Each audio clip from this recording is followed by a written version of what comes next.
ஒத்தட்டு விட்டு ஊரையே அலற வைக்குது.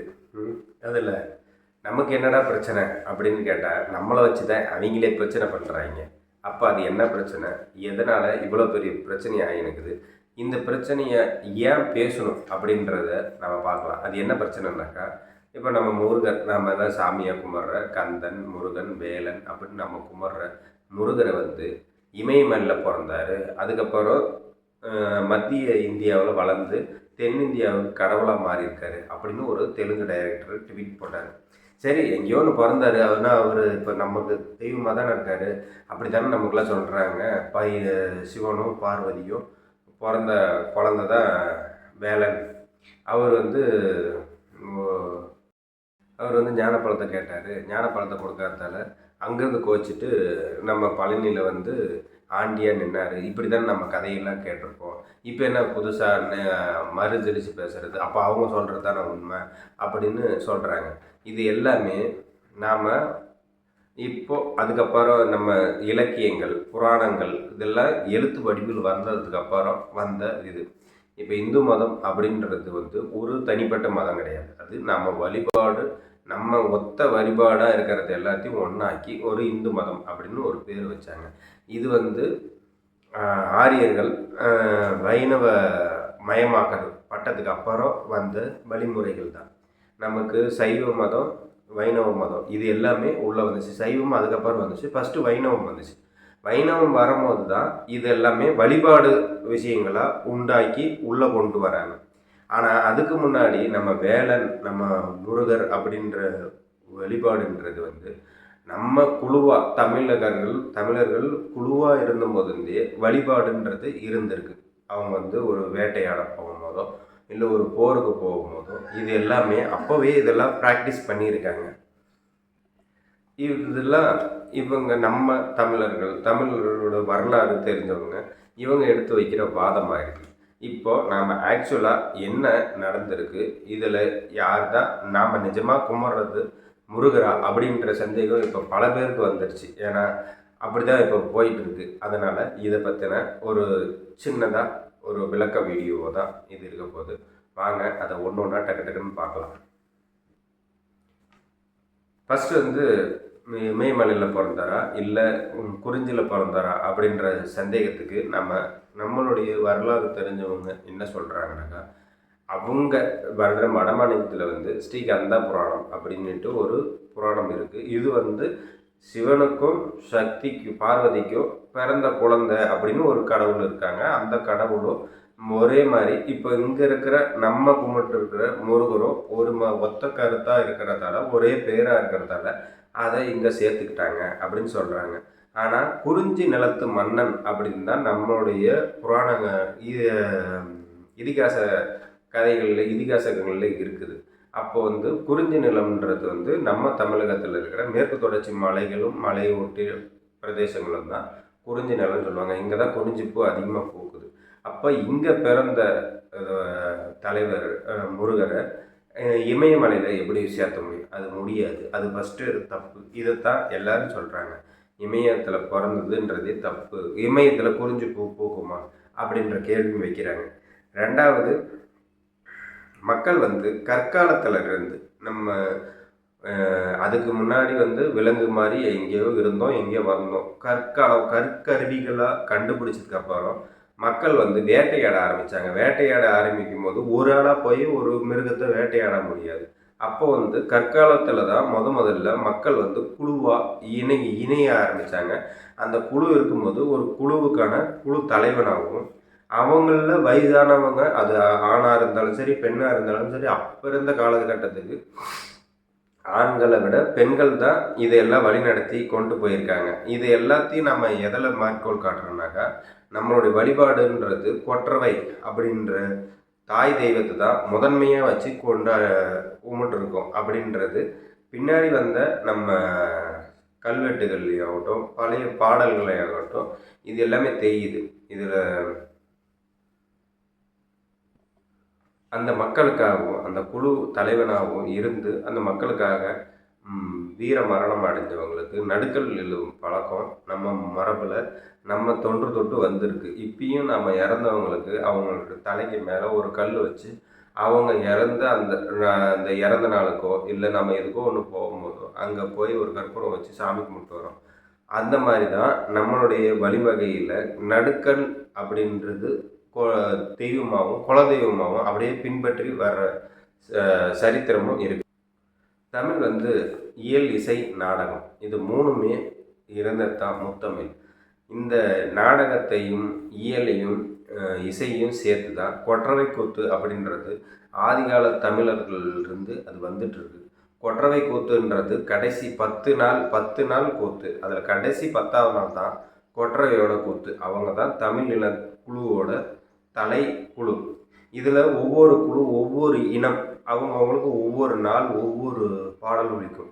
அவங்க அவங்க குழுவாக இருந்து அவங்க என்னென்ன துயரத்தை சந்தித்தாங்க, என்னென்ன பண்ணாங்க அப்படின்றத நாடகமாக ஒரு மக்களுக்கு சொல்கிற மாதிரி ஒன்று பண்ணுவாங்க. இது கொற்றவை கூத்துன்றது அது நம்ம வழிமுறையில் நடந்திருக்கு அப்படின்றத காட்டுறாங்க. இந்த கொற்றவை தான் அம்மனாகவும் அதுக்கப்புறமேட்டு இப்போ துர்காதேவி அப்படி அந்த லேங்கில் சேர்த்துட்டாங்க.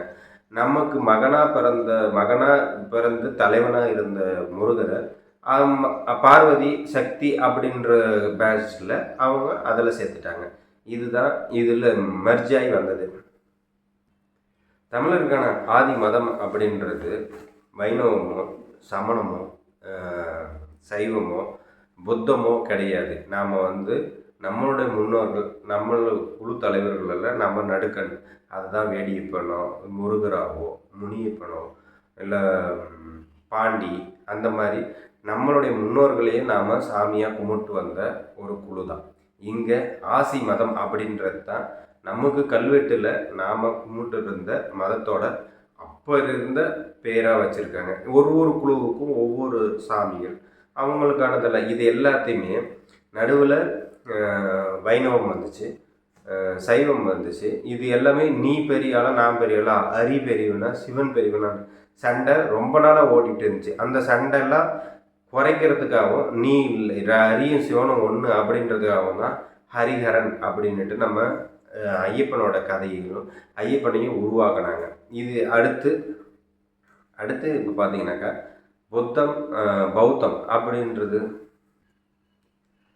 சமணம் இந்த மதங்கள் எல்லாமே நம்ம தமிழ்நாட்டுக்குள்ளே வர ஆரம்பிச்சிச்சு.